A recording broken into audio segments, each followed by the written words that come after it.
Welcome to Secular Soup. Stay tuned for real talk about atheism, feminism, politics, parenting, and whatever the fuck else Amy and Amy want to talk about, because this is their show. And get ready for a whole lot of motherfucking profanity. You want to hear a secret? I won't tell anybody. Go ahead.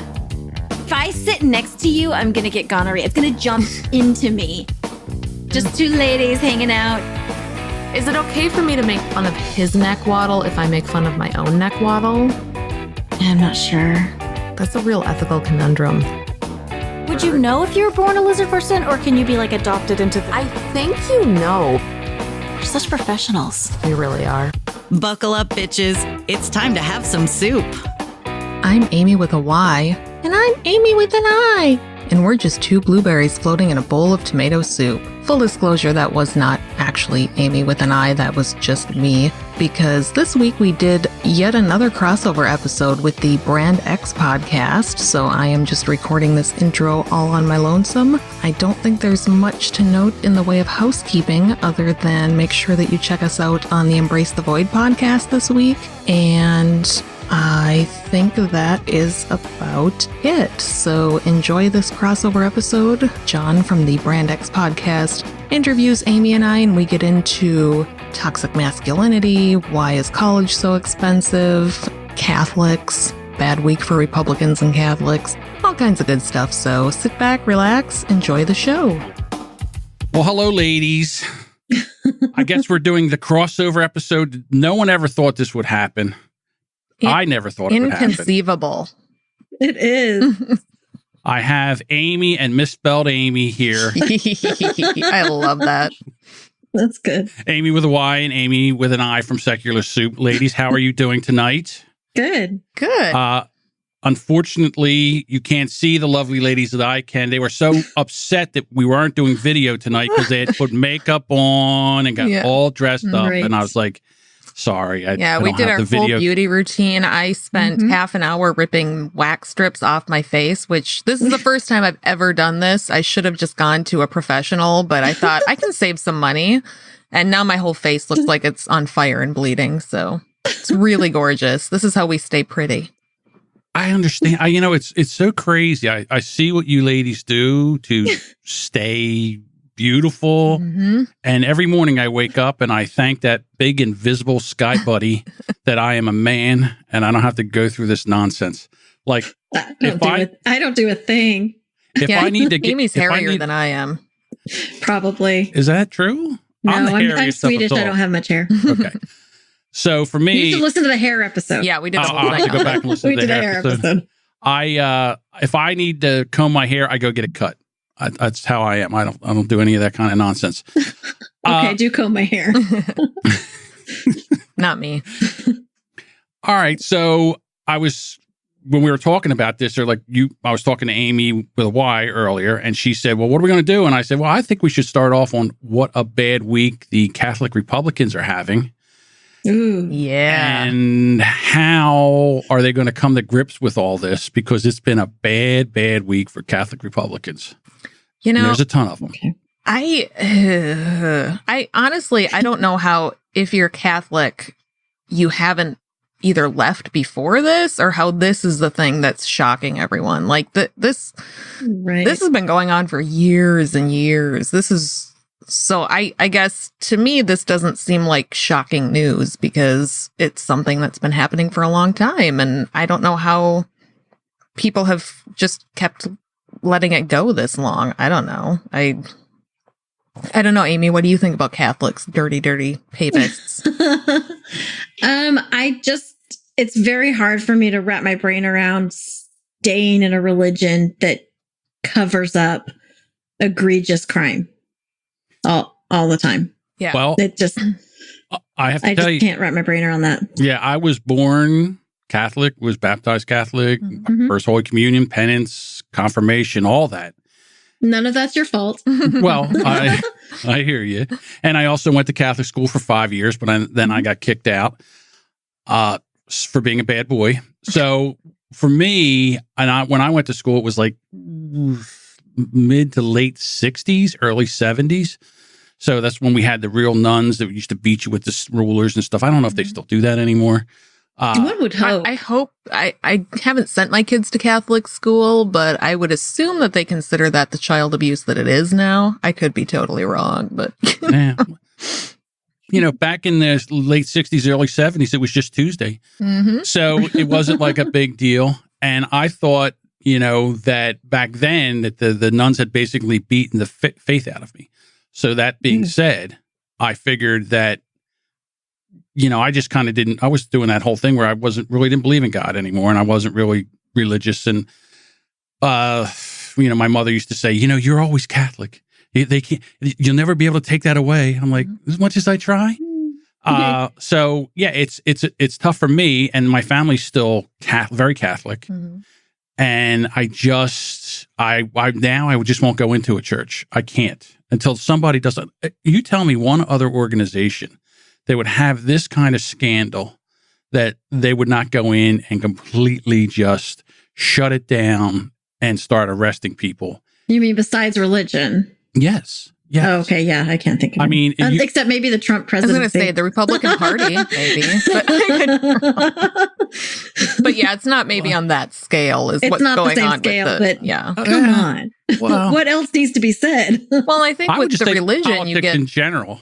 Yeah, with Catholicism pass. and the religion, you get a pass because you have God involved. Confessions and God, and there's forgiveness, and yeah, there's all these ways around it that you can say. Like, I was actually reading through some Twitter stuff this morning about this, and there was someone had asked how are Catholics feeling about this, and a lot of people who are current Catholics, were saying, well, I mean, this isn't the religion's fault. It's the priest that should have been doing this or that didn't report or that, but they're not seeing the structural institutional stuff that's going on. Right. This has been a generational problem. My mom grew up Catholic. Hate the sin, not the sinner kind of thing. Yeah. I mean, my mom grew up Catholic and she has 4 brothers, and all 4 of them, they weren't all molested by priests, but they were all approached or groomed or something. There was actually a priest in her small town that made news a few years ago because it came out that he was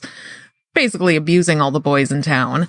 And my mom's told me at the time, back in the 60s, when she was a kid, the adults kind of knew something was going on, but they didn't think it was that bad. And, there was so much respect for the priest that you didn't want it to turn into a scandal. And, my mom said her mom would just be like, well, just stay away from that priest. Or they'd make sure that, her kids didn't ever have to be alone with him. Or so the parents would try to take it upon themselves to protect their own kids, but they didn't see the institutional problem or like how many. No. And I think they all kind of suffered in silence too. Like the priest was given power and then he maintained it because everybody just let him have it. And I'm sure a lot of the kids thought it was just them. They didn't realize until years and years later how many of them there were. You start comparing notes with your friends and you're like, oh. Yep. Yeah. So it's just disgusting. And I don't. Jeez. It's hard because I get how people have a hard time leaving their religion, especially when you have such a tight-knit community there. Yeah. For sure. But like how anyone can give money to the Catholic Church at this point, I don't understand it's mind-boggling. I guess they say, well, it's not my parish, it's every other parish. Like there was 6 out of the 8 parishes in Pennsylvania had issues. Wow. And that to me how not every state is investigating every parish in the country. I really hope they do after this. I really do. I mean, they're marking kids. They're giving them necklaces. So they're marked. So the other predators knew which ones that were, being able to be turned or, which ones were acceptable to their lifestyle. Yeah. Which ones they could influence. And yeah, it's disgusting. Yeah, it's so gross. So I guess my thing was, so then we had that was like the big blow up. And then now, I mean, did you guys do a dance yesterday when those... I was reading the news a lot. Honestly, at this point, I have lost such faith in humanity that I'm convinced nothing will take Trump down, and I just don't even care anymore. Like, I'll see all my friends getting excited. Oh, he's going down. And it's like, nah, I doubt it. I don't... Until he's actually been impeached, nothing that happens excites me anymore because I just think he'll find a way to wash this off. He's like Teflon. Yeah, He'll throw he's everybody like under the untouchable. bus, and I think he's going to run for a second term, honestly. yeah, I think he can win a second term at this point. Which is disgusting because he literally bragged before he was elected the first time. He bragged about assaulting women. Mm-hmm. How? I hear you. How? But how does that happen? I mean, I blame it on you guys. You're the ones that should have came out and voted. I did. Oh, I blame know. fellow liberals. I mean, I voted so many times. Amy voted like So 25 times with all her Soros money. She got all this my check, Russian bot. and No, yeah, seriously. no, here, I am I'm only equally voting as one time. pissed at the liberals who don't Oh, vote yeah. as I am at And the millennials that, my vote doesn't even count. Yeah. Or the people that voted for independence Yeah. or threw away their vote by Harambe or whatever. Yeah. I'm pissed at all of them. or that nobody's pure enough for them, so they're just going to go ahead and vote for the person they the get a lesser of two evils. warm, fuzzy feeling Oh. about. And it's like, that's not the fucking real world. I wish we could all vote for the candidate we feel warm and fuzzy about, but the world Absolutely. is burning around us, and we just need to do damage control at this point. Like, Exactly. Everybody sucks. Let's just embrace reality. Everybody's terrible. And yeah, no, you're absolutely right. It's plenty the fault of the people who did not vote, because there are more Agreed. liberals in this country. We just don't show up. And this is what happens. I understand that. So your buddy, this has been so bad now. And I'm so glad that I got Amy back into Twitter, or not back into it, into Twitter. I She did got him on have the one Twitter. for a while. Yeah, he got him on the Twitter. Quit because I hate I doing have it. one. I'm just not on there. Yeah. I should follow our podcast with my Twitter. Yeah, you You should. think maybe that Someone that's tweets an idea. delightful things on our podcast Twitter. So That's weird. So I have a little clip. So now what happens is so bad. He's not tweeting anymore. Now we're getting video messages. Have you seen these yet? no. No. Here we go, ladies. Oh God. Goodness. Of course, it's going to spiral. I'm getting a speech And ball he's at that. talking about Molly Tippets. This is going to be I'm disgusting. gonna barf. Of course, I can't. Come on. She probably didn't vote for him either. Shit, I didn't vote for him. Hold on, let me try this. I can't stand this. Just yell I really played loud. this- The power of Christ compels you, and it'll start working. Yeah. Yeah, they will not allow me to play this longer. I blame Deuce. He will not allow me to do this. No, I'm only kidding. So I played this 4 times earlier and tried to get you asked me if I could hear it, and I totally could hear it. right. And I guess maybe it's because of the bandwidth now, because we got, we're using the video yeah. and everything. Amy, out. Sorry, I'll leave for a minute. You two discuss it amongst yourselves. So again, he went on, and now their big battle cry is Molly Tippets, who unfortunately was killed by, and I guess He it was wasn't Mexican. illegal.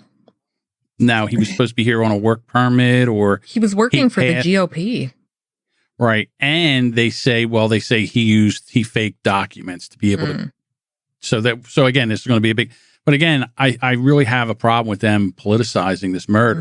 Mhm. I have a problem with politicizing any murder. Yeah. Any school shooting, anything. Right. Yeah. Both sides are guilty of it. It's I disgusting. agree with it. I think there's, and I think, for me, my biggest thing is same thing with the Catholic Church, is the same thing with the Congress and our political system, is the people that screwed up the system. How are they supposed to fix the system? I don't think they're capable of doing this. So that is where my point came across. My point is with this whole thing is now it's all damage control. And I believe the same thing that Amy with a Y. Do I have to do Amy with a Y and Amy with an I? No. I guess I do. They'll figure it out. I've got the really Minnesota sound, and Amy's got the kind of Right. vaguely Utah accent. I don't know.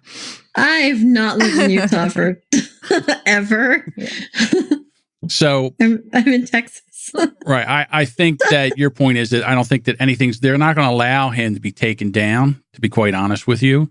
Yeah. And if the House or Senate is flipped with the midterms, maybe you guys have a shot at it. I hope so. I don't so know. much. I don't know if there's enough candidates that you can do this. I don't know if you can muster up the vote. That's our The only guy that's shot. up against Ted Cruz is a really strong candidate in Texas. Really? Beto. Yeah, That would be he's pretty awesome. That would be amazing for him, because the problem is now that if they start to lose, if they lose the midterms, and then the other Republicans realize that he isn't the force that he doesn't have the coattails, then they'll Right. turn on him too. And that's basically when this will all stop. Yeah, they'll only But- turn on him when they have nothing left to gain from it. When it's safe for them to turn on him. They're not, no one's going to stand their ground unless they're McCain, which was awesome. Yeah, Right. but you don't have too many of those. I mean, most of them are no. spineless, and He's not the maverick for no reason. no, as long as they're still making money and they're still getting votes, Yeah. they'll be fine. You know, they're not going to Right. do anything to challenge him. It's at what point do they stop gaining from him? Then maybe they'll turn on him, but I still am not going to hold my breath, and I have zero hope left for this country. So everybody needs to vote. Yep. We're not going to leave either. I'm not going to be like, if he wins again, I'm moving to France. Yeah, I don't have or enough money to something move to stupid. France. If I I thought you got did, to I'd like- think about it, but Nope. I'm going to stand my ground. No, I'm going to stand my ground and fight. Okay, look at you. I like that. I like that idea. No Denmark, no Sweden.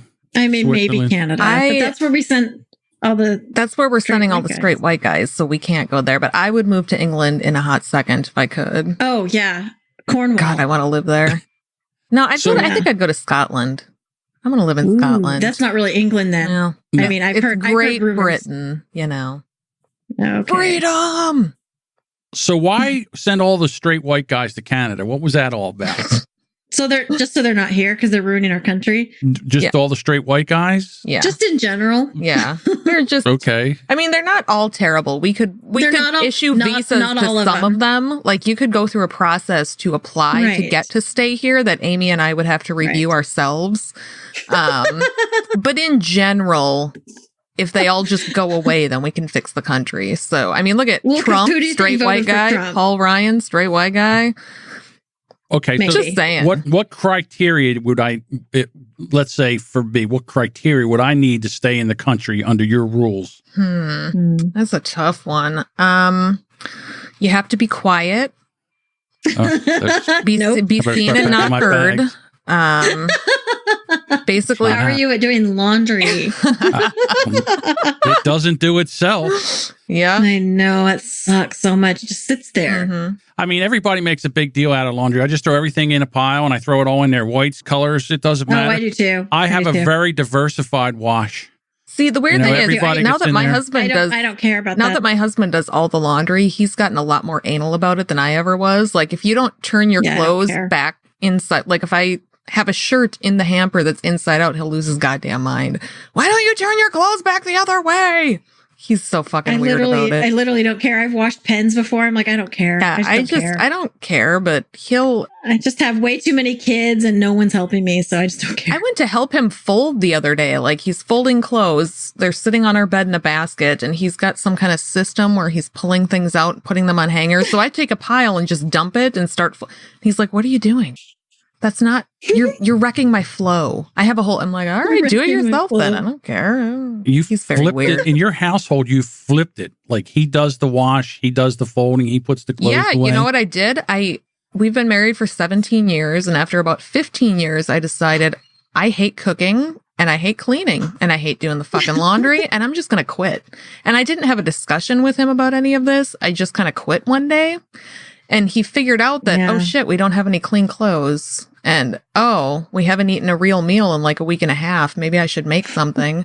And it's been working That's out for awesome. me. Like I just kind of like I was telling Amy I think it was on Sunday. He's like, are you going to maybe make something for dinner tonight? Like, that would be awesome if you wanted to make something. I'm like, I'll think about it. Like, I thought, how many years did I do all of this shit with nobody asking me Right. to, and my husband's a great guy. He's the kind of guy that did not let that stuff go unnoticed. He was always, He's thank amazing. you. This is a delicious, but I don't fucking like it. I never have.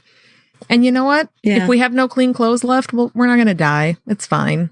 But he finally kind of started picking up on some of these tasks, and now laundry is just his Nice. task. He does it every weekend, and we've been making dinner a lot more equally, and it's awesome because you know what? We both fucking work full time. And just because I'm a woman, I don't have some sort of gene that makes it so that I A, know how to cook things, or B, enjoy cooking them. I had to learn all this shit on my own. Like, there's no reason he can't do any of it. So, That makes perfect sense to me. All right. So do you do any of the home repairs? mow the lawn? I do all of the lawn mowing. She mows the lawn. I love mowing the lawn. I actually do. We have a riding lawnmower. So to me, that's like my zen. I love it. So I won't let anybody else. My lawn? It's really, really high right now. Yeah, I could totally do that. And I have 1/3 of an acre, and it's a and I do home repair stuff. The other day I was straightening one of the doors because there's a problem. So like anything that I can do, I will do. And I just feel like the same thing should go for housework. There's no reason. I agree with that. Yeah. So everybody has things they like to do and they don't like to do. Yeah. You should pick up the thing you don't mind doing as much and just run with it. Okay. I love doing the dishes. I love it. Yuck. Because I turn on the water really hot. I put on my headphones and it's cathartic to me. I like hand wash dishes and I like doing the dishes. Okay. But I cooked and cleaned and did all the things for years. And now I'm a single mom and it all lands on me. And now I don't want to do it anymore because now I'm resentful about everything in my life. Well, Amy, you have 3 children, right? How old are your children? I have a 15-year-old, a 13-year-old, and an 8-year-old. And the divorce is recent. It's fresh. And so it's been very hard on them. And so I'm dealing with a lot of pushback right now. And so I'm always trying. I feel like I'm always putting out fires. Okay. Mm-hmm. So I'm cooking and cleaning and doing all these things and, getting told, I wish I was never born. I wish you weren't my mom. Like all this shit that sorry. Can I swear? Sorry. Yeah, you can swear the shit out of this fucking podcast. Okay, good. Sorry. So all of this stuff. And then I hear all this stuff and I'm just like, I don't even want to wash your shirts. Like, I don't care anymore. Mm-hmm. I just see my mother, she went on strike. I'm just done. If I go on strike, no one will do anything. Well, you say that, but so my mom and dad got divorced when I was 17. So were you a real asshole about it too? Yeah, I was. Honestly, I was. Because my son's almost 16 and he's the worst one. Okay, so what happened was my mom just said, know what? You need me more than I need you. I'm not doing anything. I'm not cooking meals. I'm not washing dishes. I'm not washing clothes. I'm not doing anything. I'm not cleaning the house. I'm not doing anything. And then I put my foot down and it got very gamey. And I was very hungry and I was like, you know what? I learned how to wash. I learned how to clean. I learned how to cook. Mm-hmm. So, kids are resilient, to be honest with you. The problem I have is their dad moved 5 streets away. Yes. So they can just walk to his house and get a clean shirt, get food, tell him mom doesn't cook for us anymore. Mom doesn't clean for us anymore. They'll just, and he's, my ex he's really not a nice person. So he will just be like, oh, I'm so sorry you have to put up with that. One of those. And it's basically, I'm sorry your mom's such a bitch. Yeah. See, that was my father. I told my dad about it and he's like, well, I guess you better start learning how to do the wash. Oh, no. I'll send a text to him saying, hey, this is what's going on. He was like, maybe you shouldn't be such a shit mom, basically. Wow. How about that? Yeah. I sent her some screenshots right before we started the podcast. He's a real peach. He is. He is. There is a reason he's single. Yeah. Ladies. There you go, ladies. Single. Hey. Has he started dating yet? Has the ex started dating yet? And he's really upset that I have. Oh, I would imagine. Oh, and and knowing you and seeing you on social media, you're starting to flaunt it a little bit. I see that. And I'm sure I haven't tagged him in any picture, but have you blocked him or is he still Yeah, most posts are blocked. He's blocked from you. Okay. Actually. All right. There you go. So it won't be. But what about his family? His family blocked? No. Oh, okay, good. So then they tell him. That's even better yet. His family likes the pictures. Nice. So, well, like I said, the second marriage is always the best marriage. You already made all your mistakes. We were married for 18 years. I feel like I gave him his shot. Yeah. Well, I can't believe more than enough. Yeah, you got married real young. My mom and dad got married real young. I think what happens is basically raised. I was Mormon, and I was basically raised like veal, only for breeding purposes, not for eating purposes. Right. So. Yes. There's a joke in there somewhere, but I'm leaving it alone. Please do. All right. So we have to be quiet and we're not allowed to be men anymore. So what's wrong with us being men? Where is the problem with us being men? That's where I'm trying to figure out. I'm trying to figure this. It's not a problem with you being men. It's just, here's my issue. we've heard what you've had to say as straight white men. Yes. For generations after generation after generation. I feel like it's time for the straight white man to sit down and listen and let other people who have been silenced by the years of not necessarily oppression, because that's kind of a term that's triggery to a lot of people, but maybe just years of not being heard. Women, people of color, LGBTQ community, everybody that hasn't been heard. Well, and the straight white men are speaking for them, and that's just not, just let them speak. I think part of the problem comes in when, I think a lot of men think of it as an individualized issue. Like, well, I'm not racist or I'm not sexist, so why can't I say something? Whereas, people like us, when we talk about toxic masculinity or stuff like that, we're not talking about individual men necessarily. No, we're talking about the culture that tells, and what we don't like is this harms men too. So like my kids, I have 2 boys, Amy has 2 boys, and there's nothing wrong with them being boys or being men. There's some things that you can argue all day long about what the difference is between the sexes or genders or, but basically I want to raise my boys to be who they want to be. And whatever that means. And I don't want them to feel like they're restricted because they can't do X, Y, or Z. Like they can't. Right. My 8-year-old loves sparkly shit. He just does. He loves anything with sequins on it and diamonds. And he's just way into that shit. He also is into trucks and dirt and, every stereotypical boy thing you can think of. He's active and runs and climbs trees. But he also loves a nice, diamond bracelet. Like it's just his thing. And I don't want him to feel ashamed of that or sad about it. Or I just want him to be him. He's funny and he has a great sense of humor. This kid will walk around the house with a camouflage baseball cap on with a rainbow headband around the cap because that's just who he is. And like, it's the same with my older son. I don't want my older son to think that he can't show his emotions or he can't talk about anything he wants to talk about. What we're talking, we want boys just like girls to be able to express themselves however they want to and just be who they want to be and not feel like I'm going to get my ass kicked if I act this way or if I like this or if I like pink. I can't be sad. Yeah. I can't be sad. I can't cry. Yeah. We just want, I have to suck it up. Suck it up. Don't be such a girl, That is kind of stuff. That is our mantra. Suck it up. Don't be such a kid. Exactly. And why is being a girl a bad thing? Because when you say something like "don't be such a girl," that implies that a girl is being a girl or having girl traits are bad, is less than. Or weaker. And then what does that teach boys? That teaches them that. And what does it teach girls? When I say "don't be such a girl," I mean it's like emotional and irrational. That's where I get that from. And if you say you're not emotional and irrational at times, then you're just lying. To be quite honest with you, you are. Yeah, but look at our president. Have you seen anyone more emotional or irrational? Wow, I must have really hit a nerve there because you went right for Trump. That was tough. I mean, I hit that nerve hard. He represents all straight men. Yeah. No, he does straight not. White men. No, he does not. No, he doesn't. He doesn't. I think women do get emotional and irrational, but so do men. I mean, so do men. Yeah. Well, we get emotional and angry. Okay, so in therapy, which is sometimes irrational anger. Yeah. In therapy, I was told that I had 2 emotions, happiness and anger, because even though there are a multitude of emotions, I can only express 2. And I guess that's because that's the way I was raised. So, so now I have 3. I have, I'm happy, I'm angry, and I'm indifferent. All right. So I usually go like if I go for indifference because I don't know how to feel these other emotions. I'm very Vulcan like when it comes to that, but I do have anger and I do have happiness, and then I have indifference where I just don't care.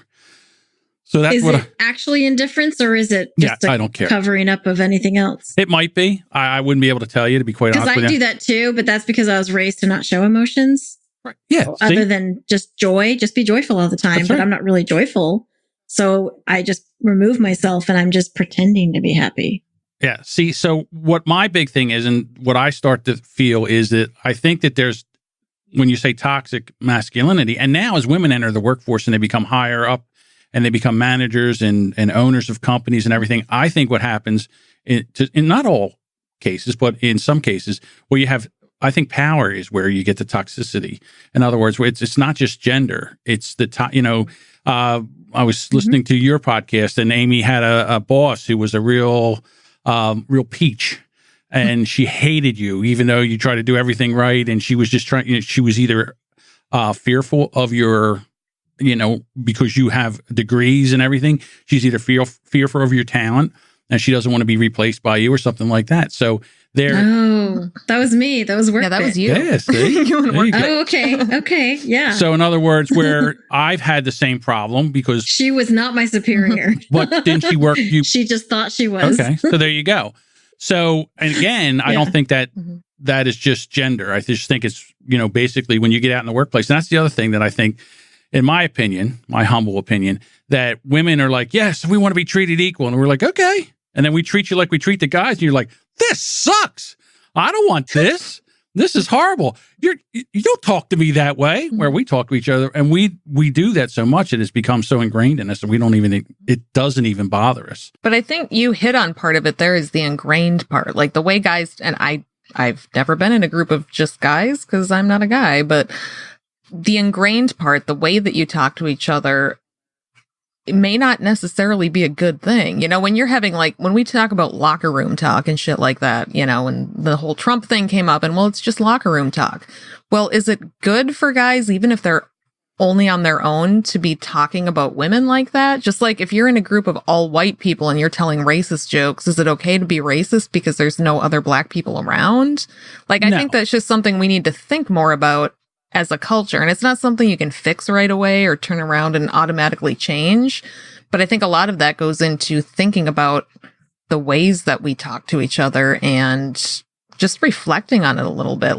None of us are going to change immediately, but maybe there's room for the way guys talk to each other to change. And maybe there's room for the way women talk to each other to change. Maybe I just want to do we call each other bitch too much. Yeah, we call each other bitches constantly. Yeah, exactly. Stop being such a bitch. That's not so. My thing is, when you say locker room talk, I don't find objectifying women as locker room talk. I don't agree with that. Good. So when Trump said grab them by the hoo-ha. I just grab them by the hoo-ha. I was like, that's sexual assault. I mean, I would never. Okay, so to me, straight up, that's what it is. So, call it what it is. It's just sexual assault. All right, and I don't believe. And if I saw that happen, if I was somewhere and I saw a man do that, I would stop it. I would step in and stop it. Okay, so to me, that's masculinity. The person that takes and uses his power over a woman, that is not masculinity. To me, that's just a bully. But what if you heard someone say that, not saw them do it, but you just heard them say that? Would you speak up or say anything about it? I would definitely take note, and I would definitely keep my eye on him.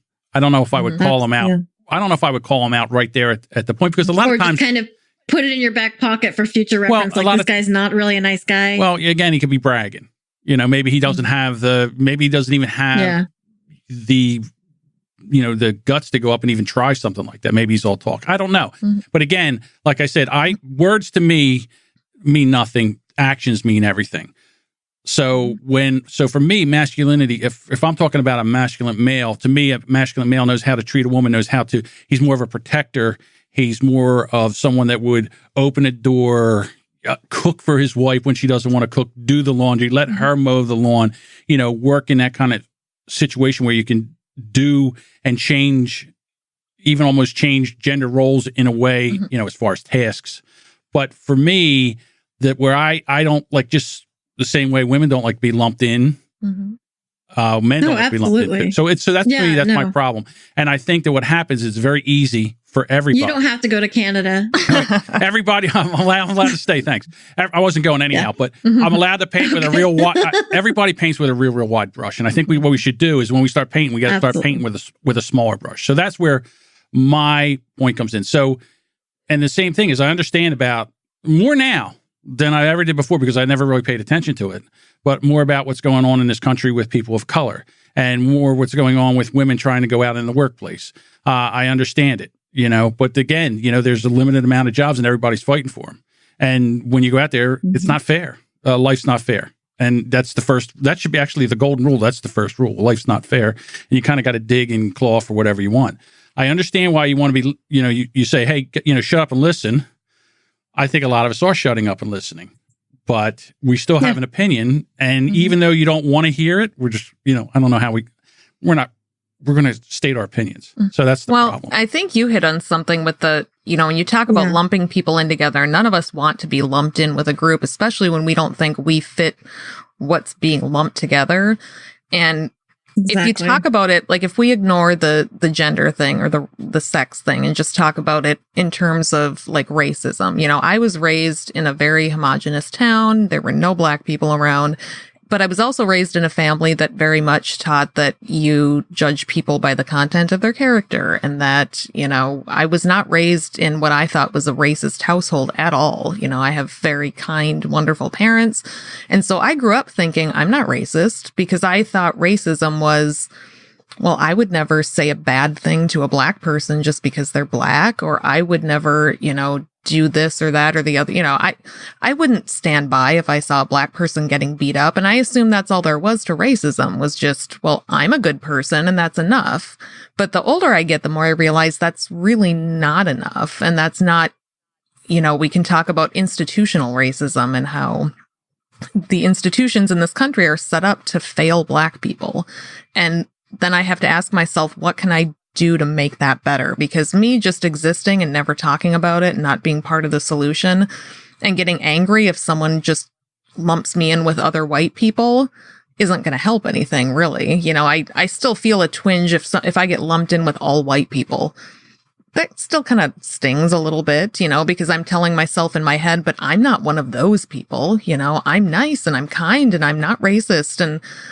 But then I have to take a few seconds to think, okay, what parts of this institution am I taking part in without even realizing it? And I don't know. I think we all spend too much time getting offended when we get lumped in with a group instead of asking ourselves, why? Why are other people saying this? Why are other people angry at this particular group? And as much as we all want to be treated as individuals, which would be awesome, it's just not the way people work, really. And we're not all complete individuals. We're part of the culture we're raised in. That's just the way it is. Amy's got a lot of Mormon traits that she just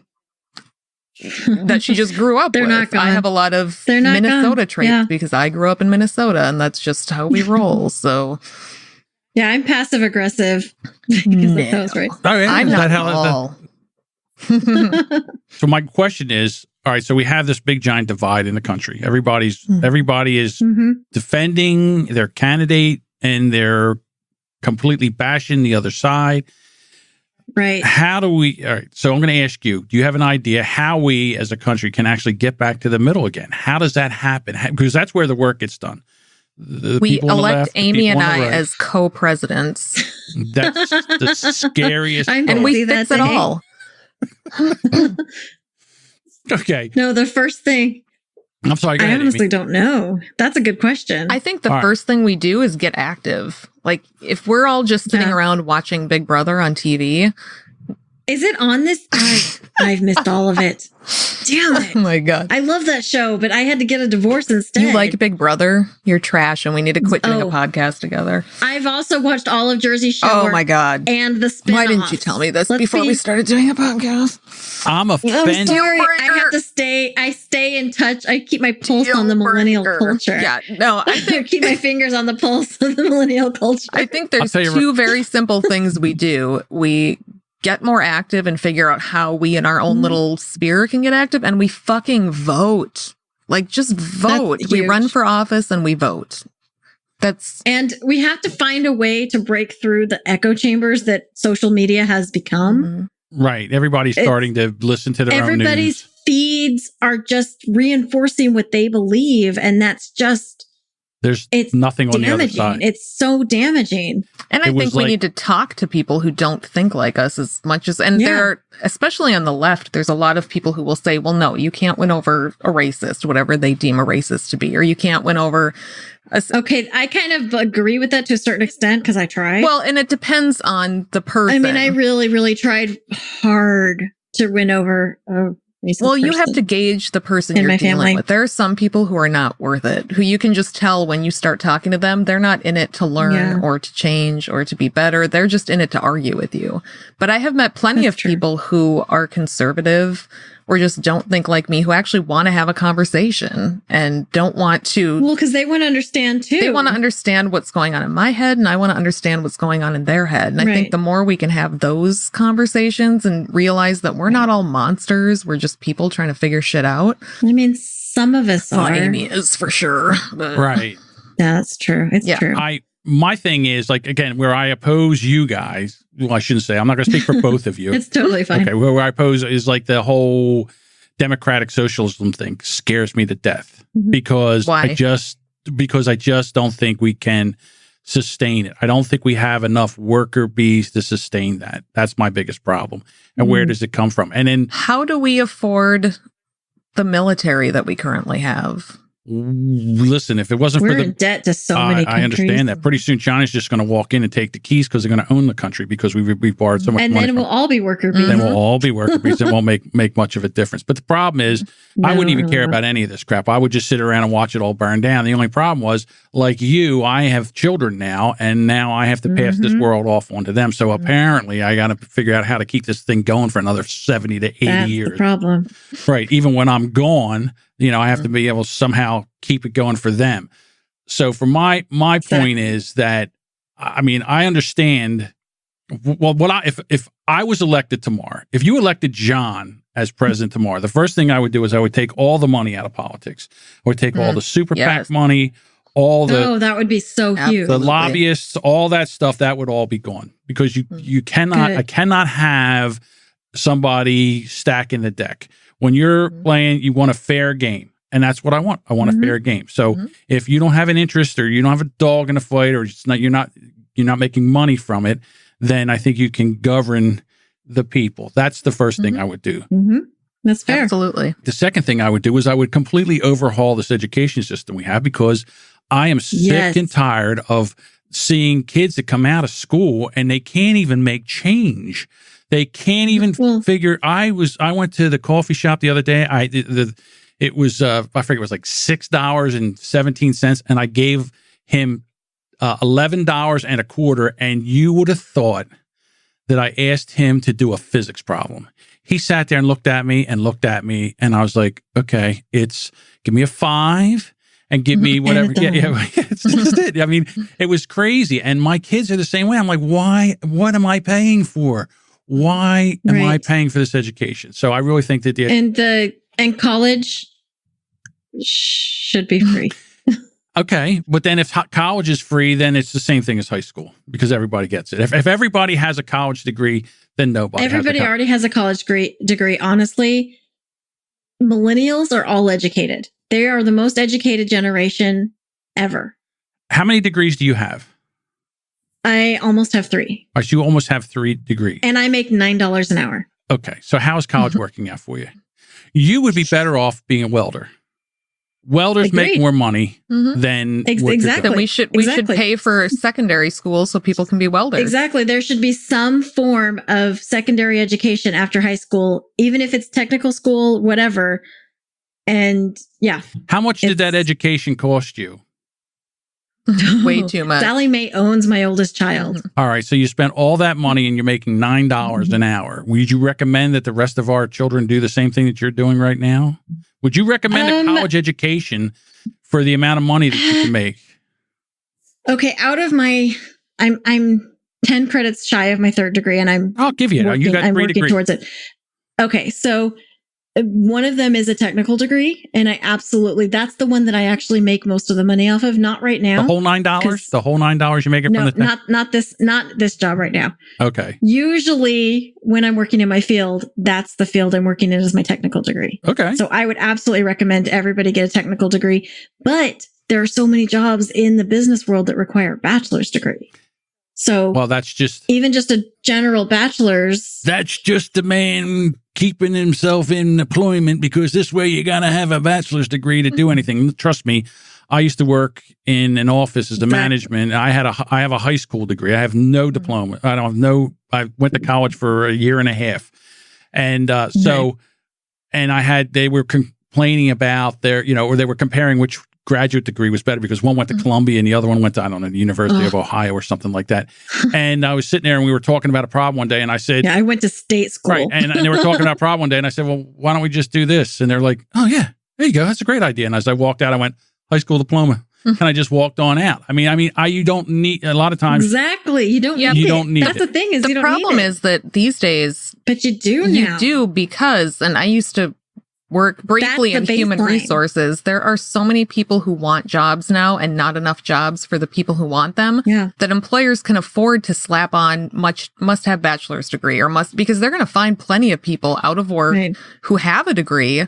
And it's an easy way for them because when you send in, like, it's not like it was even 20 years ago. When I started working, you wrote on an application, you wrote it down with your own hands and you brought it into the employer and you got to meet someone. And you would go to a strip center and you would just hit every single little location. And you could get a job that way.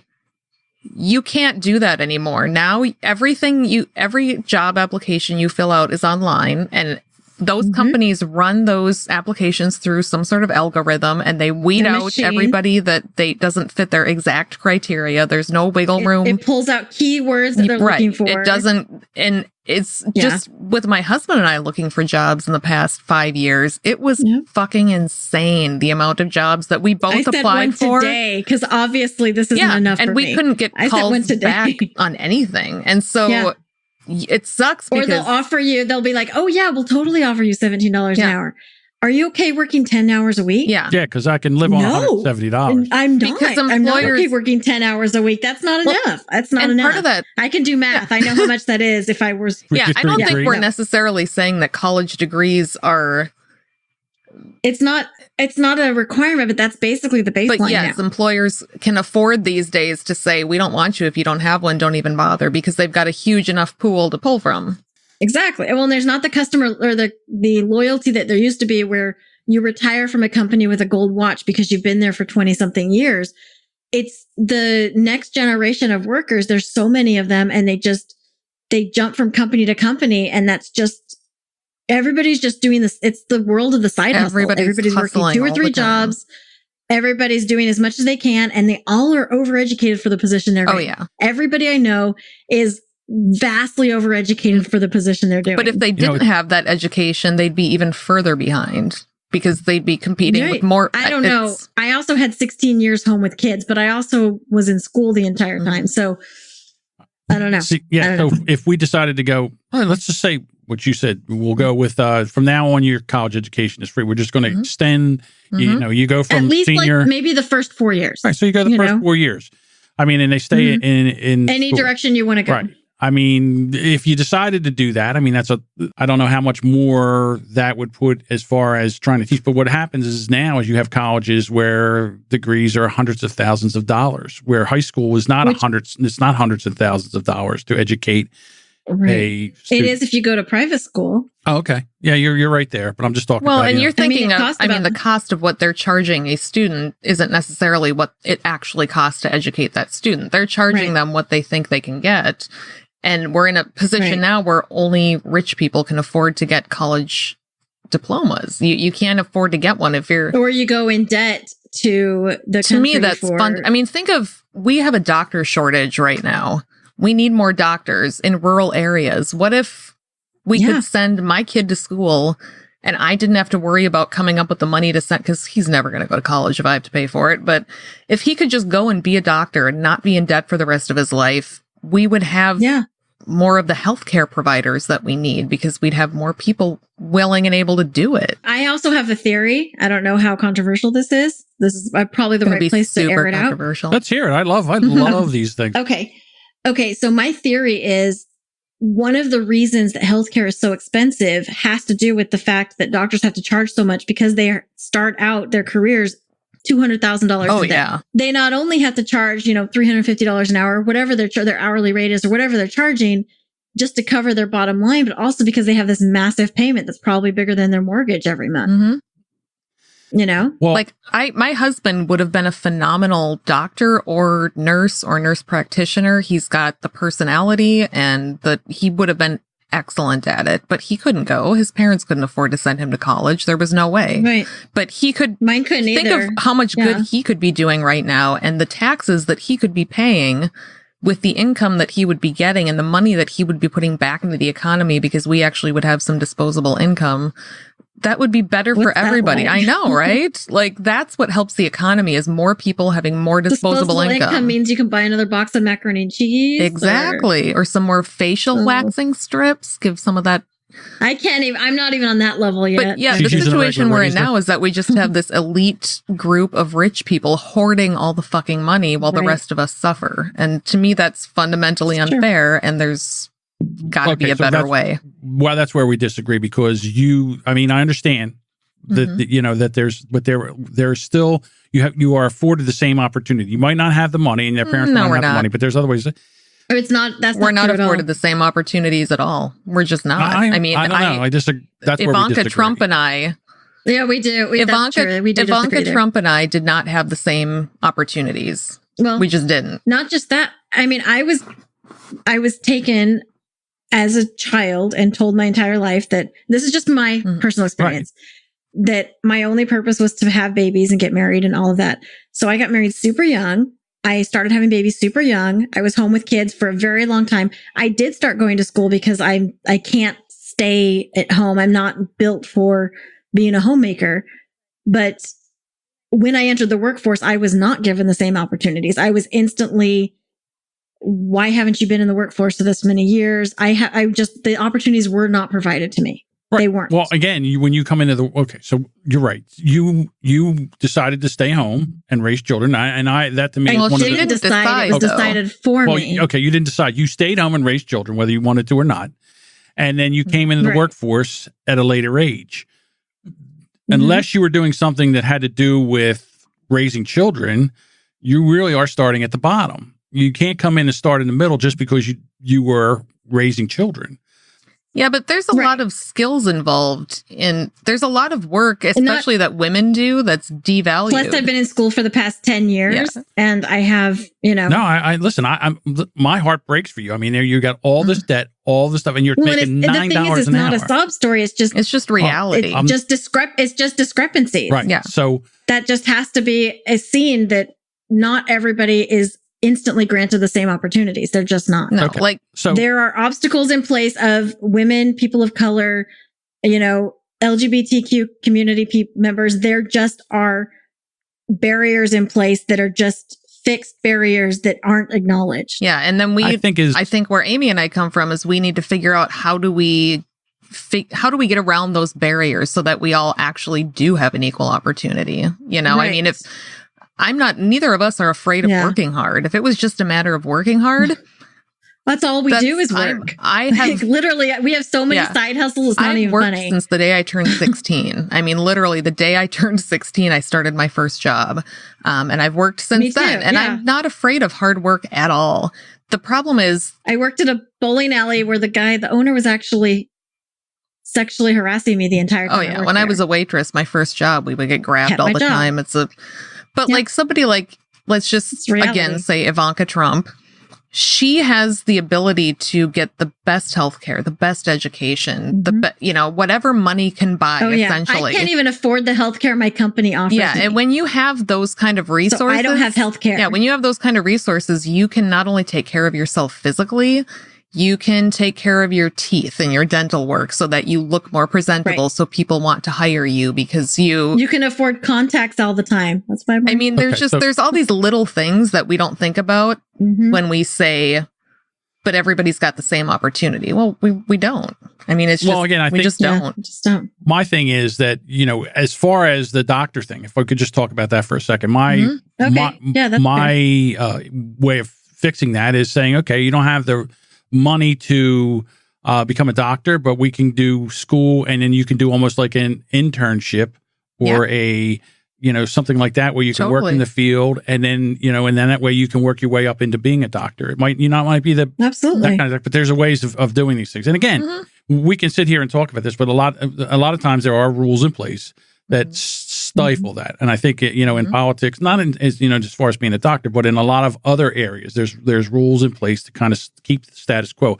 I was talking, one of the podcasts that I work on is one about the marijuana industry and how now the marijuana industry is starting to become legal. And I know it will be legal in the next 5 years. How do I know that? Because a lot of white money is moving into. Yep, there's money which to be is where made. everything starts. Yep. Right. And that's where it starts. And as states make it legal, now you have to spend like $120,000 to $150,000 to get a license to sell it. Well, these people that are making it and living the lifestyle and know all about it and all that, they can't afford. They're going to get screwed. They're going to get screwed out of it, and these other guys are going to come right in. The product won't be as good. It'll be more expensive, and that. So I can see that. So again, when that happens, I already have a job lined up. Do you really? I got to tell you, if I was you, I don't know what your degree is in your technical degree. It's in the field. It's in the field. Well, I'll tell you, I'm going to give you a podcast recommendation when we get off of here. But what I'm saying is that if you know, if that's what you know, then you might be coming into the green pretty soon. And I do mean the green. Well, and because I have a friend that's a doctor and he's like, as soon as it's legal, I'm opening a dispensary and you can run my books. Like, there you go. Sweet. But there's so much. I was listening to. And then I won't be on here bitching anymore. I still sorry, no more podcasts. I still will. So it's amazing because there was this one woman and she started smoking when she was 14 or something like that. And I'm telling you, she is like, she's like a wine tester, but to marijuana. Nice. She knows everything about it. She's worked in every field. She's worked her way up from growing it to being in the laboratory, to selling it, to marketing it. It was amazing. And she's like in her 30s right now. And I can see one day maybe she would run a company or start a company or be on the board of a company with that. But the podcast that I'm talking about, it's called Marie and Jane is what the name of the podcast is. And it's about women going into the marijuana industry as an industry. And hey, Amy. There you go. So, it would be Amy and misspelled Amieys marijuana. That would be the name of the.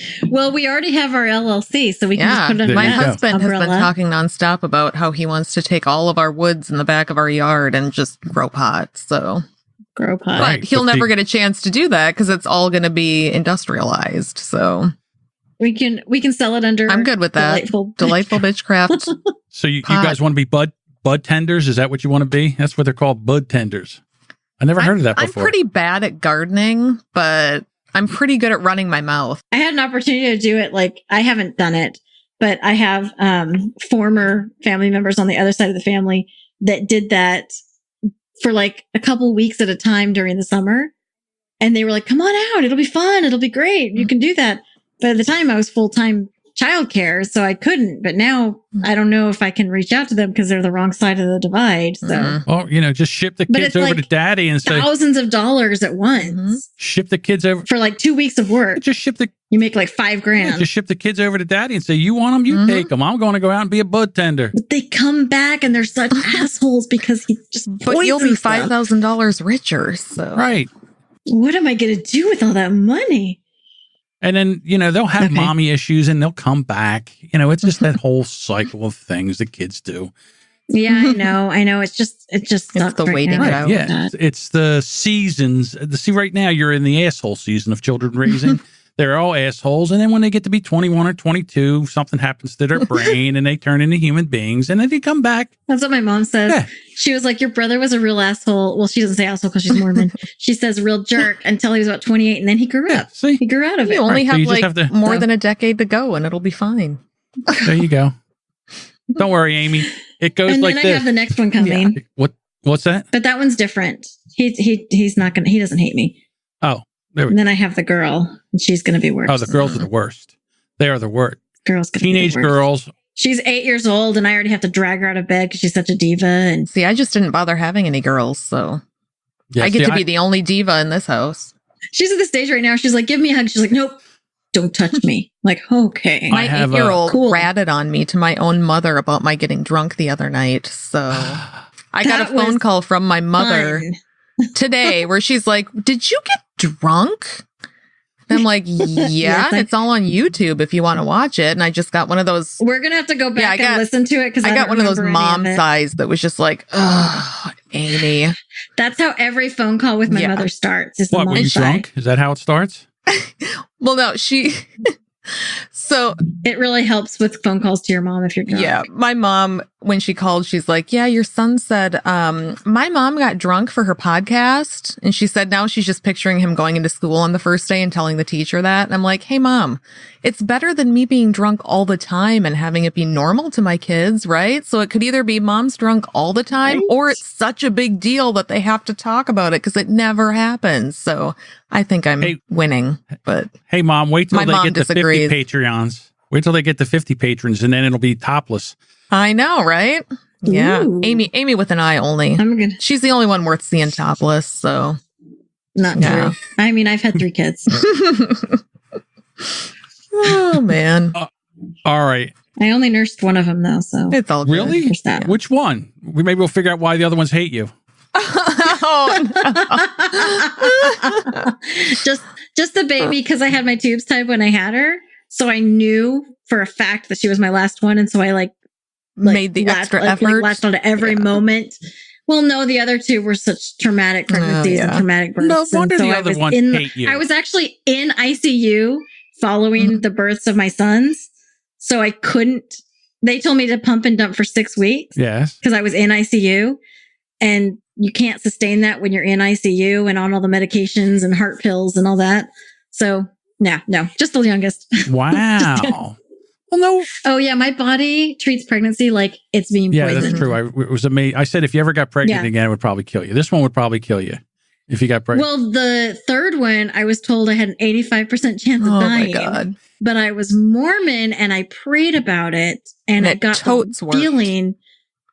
I got the feeling that I should have another baby. So I defied doctors and did it. And it was stupid. Power of religion. I mean, I have my daughter and she's amazing, but looking back, it was a really dumb decision. Yeah. Because I was also over 30 when she was born. So my daughters are 16, 18, and 20. Hold on a second. Oh, John. 21. 16, 18, and 21. So she's human. So, yeah, the 21-year-old is human. The 18-year-old one hates me. And the 16-year-old one is just like me. We fight all the time. But that's just the way it is. Are they girls? I have 5 children. I have a stepdaughter that's 28. I have a son. The 16-year-old, there's twins. The last 2 we had were twins. Yeah, I almost passed out for that one. They were like, you're having 2. Did they tell you you're having 2? I'm like, 2? I can't have 2. I got 3 at home. Let me do the math. That's 5. I can't have 5 kids. Jeez. And I've changed diapers and fed kids and wiped up throw up for the better part of 4 years or something like that. Yeah, it was crazy. Yeah. So my brother's got twins and he's just tired all the fucking time. Mine was a long time. Mm-hmm. Yeah. So no, thank you. Because my boys are 2.5 years apart. And then just when my younger one was starting kindergarten, I found out I was pregnant. So I didn't have any kids not home with me for 10 years. So it was super fun. That's why I was like, I'm going back to school. When my oldest started kindergarten, I went back to school because I was like, I need something to make my brain not just, Dora. Yeah. Baby talk and baby food. And, I can't do it. You didn't have a mom's club, the mom's book club and all that kind of stuff? Have you met them? Oh, they're the worst. No. They're the worst people on the planet. None of them believe in vaccines. No. All of them think that the way they're doing it is the best way. And they believe in throw the baby in the corner and let them cry it out or some bullshit. I'm like, no, hug your kid. Like, don't be a monsters, whatever. I can't handle them. Yeah, mom groups are pretty much the worst anyway because they only. Yeah. I don't know. My thing is like everybody's selling some kind of supplement. They're all selling shit, Tupperware or something. But they're also like, and I get it. I'm a mom, but I'm also a human that has other interests, and like being a mom isn't the only part of my existence. That's not my identity. I mean, I am a mom. It's I'm part of your identity, but I don't go up to someone and be like, "Hey, my name doesn't matter. Here's pictures of my kids." Yeah. No, I am a mom. I'm a person. Here's my name. Here's my I do all these hobbies. Yeah, the fact that I have kids is going to come later in the conversation with me. Like, it's part of my identity. Yeah. It's an important part, but it is not the whole thing. And people, especially moms who use the word kiddos repetitively, I can't deal with that shit. It's the same people that use the word doggo, right? Yeah, it's kiddo. I can't, or fur baby. If I'm having a discussion with another mom and she says something about her kiddos, I'm just turned off immediately. I know we can't be friends. We just can't. And there's no rational reason for that. I just really dislike it. I go to the school and I just assess moms and like, I don't think I like any of I do that too. I'll go to the school and judge the other mothers. And for being terrible. Liberal, you're the most judgmental liberals I've ever met, to be quite honest with you. We're terrible. That's we probably don't lie true. about it, though. At least we know we are. No, and I'll even stand there in the corner at like my kids, end of the year party or whatever, and I'm looking around, and I'll turn to the other mom and I'll say something, and she'll, say something back, and then say, God bless these kids for being here today, and I'm just like, nope. See, but we at least have the decency to feel bad about judging them, I feel like I have a moral crisis where I'm like, I shouldn't be judging people, but I like it judging so many people for so many reasons, for showing their shoulders, for dating someone outside of wedlock. Show your shoulders, you're a slut. So it's porn shoulders. Yeah, no, I don't care. I judge people about everything now. I don't care. Right, so I feel like I've earned my last question, because you both are big atheists. Can you be a big atheist? Big atheist. Big atheist. We're massive atheists. I'm speaking at an atheist convention this weekend. I really am. Is. I met Penn and Teller in person, which are like atheist gods. So did I. They are, but they're atheists? They're so cool. I didn't know he was an atheist. Penn is an atheist? Penn's an atheist, yeah. Both of them. They both are, but Penn's very vocal about it. He wrote a whole book about it. Yeah, he wrote all these books. Okay, so that's how, it's funny when I listened to you, there was a lot of these, I was like, wow, look at all these atheist podcasts. So I guess, so my big thing is now, where do you go when this is all over? What happens to you? Your brain shuts off and you don't exist. Oh, you mean like hell? What happens after this? Nothing? It's just darkness? It's like it was before you were born. You don't remember anything before you were born? I told my kids, like, how it was before you were born when you didn't exist? That's what being dead is like. Your brain shuts off. There's no reason to think any differently to me. I've never seen any proof that there's any reason to think differently. So I assume it's just like it was before I was born. And I don't like to think about it because I was raised with a very heaven-focused mindset. So that's just a part of it I haven't really quite come to terms with yet. So what happens is, Amy with a Y, if you're wrong, you've just been this way, and she gets pleasantly surprised. She gets pleasantly surprised. Amy with an I, if you're wrong, you got some splaining to do because you were raised proper. Yeah, the Mormons are right. You're fucked.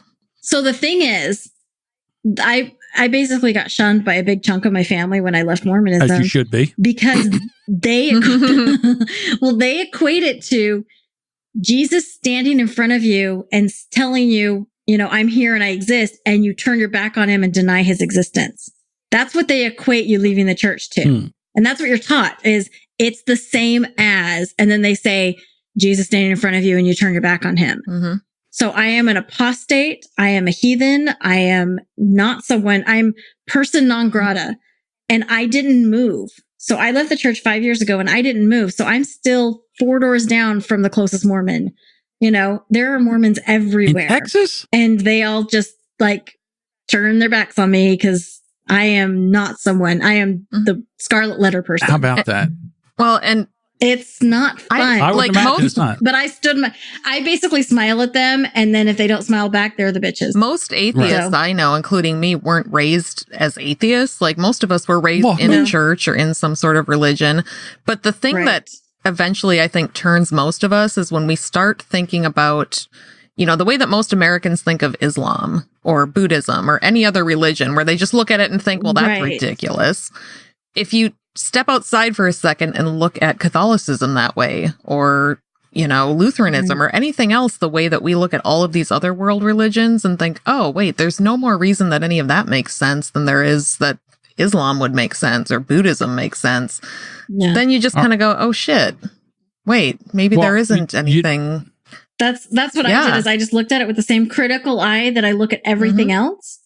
And I turned it on myself and I was like, oh, this is really uncomfortable, but I kept doing it. And then it all just kind of fell apart inside. And to me, because I'm like, well, what if I allow myself to believe that it's not true? And then it just, fell apart. And honestly, so many people ask, well, don't you have like this sense of hopelessness? Because what if there's nothing after you die? To me, I actually feel better about the world knowing that there's not necessarily anyone in charge, that shit just happens. Like, there's nobody. Because if there was someone in charge, they're really fucking it up. Like, if there is somebody in charge of all of this, then fuck, man, the world sucks. But if you look at it as there's really nobody in charge, we're all fucking this up ourselves, I feel better about that. Because then maybe we can do something about it.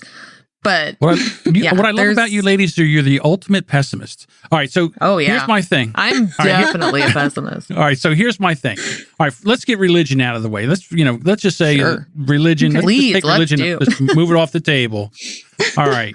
So then when you talked to Amy, you talked about Jesus. So now we know there was a Jesus. We had to reset the calendars because he came here. Yeah, we don't though. Like there's debate. There's debate about that. Any proofs. There's debate about whether there was an actual Jesus or not. Yeah, there's no historical evidence that he actually debating existed. That? I mean, that's almost historical fact. It's almost like saying there wasn't a Caesar wasn't. Based on a lot of Bible scholars. I've looked for evidence who are Christian.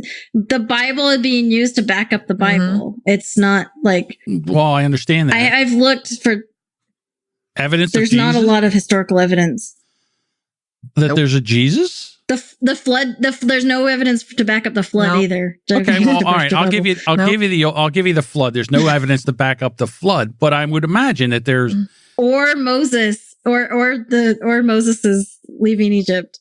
Well, my biggest thing was, and I used to say this to my parents all the time. All of these things just kind of like blew my mind when I left Mormonism because I believed all of them. The one time I got thrown out of class in Catholic church was when I think I was like in 4th grade, and then I said, well, listen, if there was only Adam and Eve, aren't we all just incest?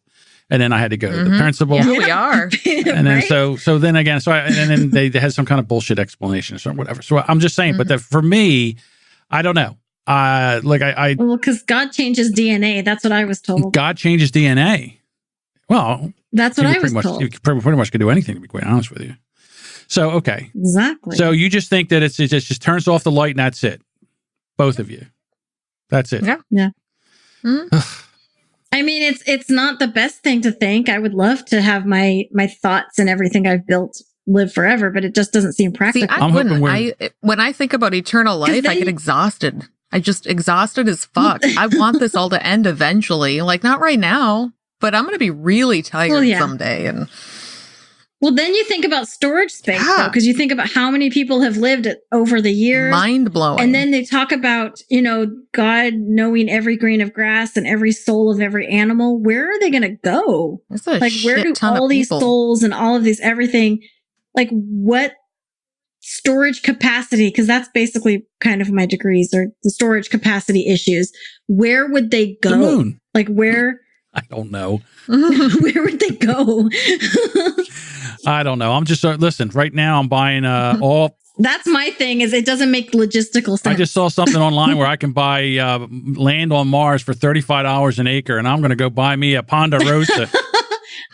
I mean, now's the time. Get in before it's hot. It's the Bitcoin. It's the new Bitcoin. Property Get in on before Mars. The Earth is just a shard floating around, and because we're gonna fuck it up within 50 years. So, for sure. I'm just pissed off that I didn't think to sell land on Mars for $35 an acre before this guy did. Now that's a good deal. That's a good deal. I'm being shown 45. All right, ladies. I love your show. It's secular. It was thank you being on yours. And thank you for allowing me to stay in the country. I really, really appreciate it. It's temporary, and we can revisit this decision at any time. You're on probation, so we'll check up again. You ladies are worse than ICE. At least if you have papers, you can stay. You guys, you just revoke the papers right away. Yeah, I understand that. Well, no, we don't even care if you have papers if you're not a straight white man. That's true. Right. Everybody else just gets a free pass. The people of color. Right. I understand. Yeah. Okay. All right, lady. We figured that was the only thing we could come up with to level the grounds. level the playing field. Well, I see me. I mean, we're still shopping things. Obviously. Well, my thing is that I don't want to bring the status quo down to meet women and people of color and stuff like that. I want to lift up women and people of color and the LGBT community I don't want to dumb everything down and bring us back down again. I want to lift everything up. And I think we can. I really do believe we can. And I appreciate your point of view, even though some things we'll never agree on. But again, it's your opinion. You're certainly welcome to them. And I appreciate you ladies coming on. Well, thank you so much for having us, especially since now we don't have to record an episode this week. We're just going to release this shit. We're tired, man. Your poor listeners. And the only reason I hold the opinions I do is because you gave me permission to. Kidding. Listen, I would promote this on. I have to. I have to be a bit down. That's what we do, John. You know this. Right. And again, but thank you for letting us come ruin your podcast. Thank you so much. Right, so I'm going to tell you something right now. You guys are actually the last Brand X podcast because Deuce decided, Deuce decided that he doesn't want to do the show anymore. So I have one other show with another podcast because I was going to start doing interviews of other podcasts, and I had already scheduled this with you. So this will actually, when we reviewed your show and you said you broke up that bromance, I think you actually... We were right. Oh, shit, Amy. Oh, no. Should we take turns feeling bad about this, or do you want to take the... no, there's nothing to be... nothing to feel... Listen, we did 100 and... This will be 106 episodes. Oh, wow. You had a long run. You guys did so many episodes. Yeah, you had a good long run. It was time, and I'll be back with another podcast with somebody else. So not just... Probably not tomorrow. Yeah, I'll find somebody else. And Deuce has been a friend of mine for over 30 years, and we're going to continue to be friends and stuff like that. But it's really weird. And absolutely. This is one thing that I've noticed in podcasting is that not everybody is meant to podcast. And this is no disrespect to Deuce, but because I had my cousin Jimmy, who used to come in here too, when a microphone comes on, they turn into almost a different person. And by what I mean by that is when we used to turn the microphones off, we would laugh and it would be funny. I'm like, why can't we do this when the microphones are on? And I just couldn't get, for some reason, we tried. We just didn't have the chemistry to do that. That being said, that's what I'm looking for. So as we lucked out, really. Amy and I lucked out having chemistry right away. Like, you guys are the didn't even know Daria each other of podcasting. That is amazing. That's my favorite quote ever. I know, we love it. It's in our new commercial. That is amazing that you decided to say, it is our new commercial. Let's just do a podcast, and you're in Texas, and you're in Minnesota, and it just worked. We never met. We had the same That's name. amazing. We thought it was a good hook. We thought it was funny. It. Well, continued success, ladies. And then we talked on the phone. We were like, we should just record this. Like, this worked out good. Yeah. But there's a lot of podcasts you listen to that just don't. Yeah, especially if it's two people. Sometimes they just don't have the chemistry to. There's some that I'm just like, I really want to like this podcast, but I can't enjoy it. It's hard to listen to. Mm-hmm. Well, like I said, I think we had a good run, and it was basically time, and I think we were both feeling it. So I'm not sad. I'm happy that we got a chance to do this. It was a lot of fun. We'll always have that, and it'll still be around. You can always still go back and listen to it, but we just won't be making any new episodes.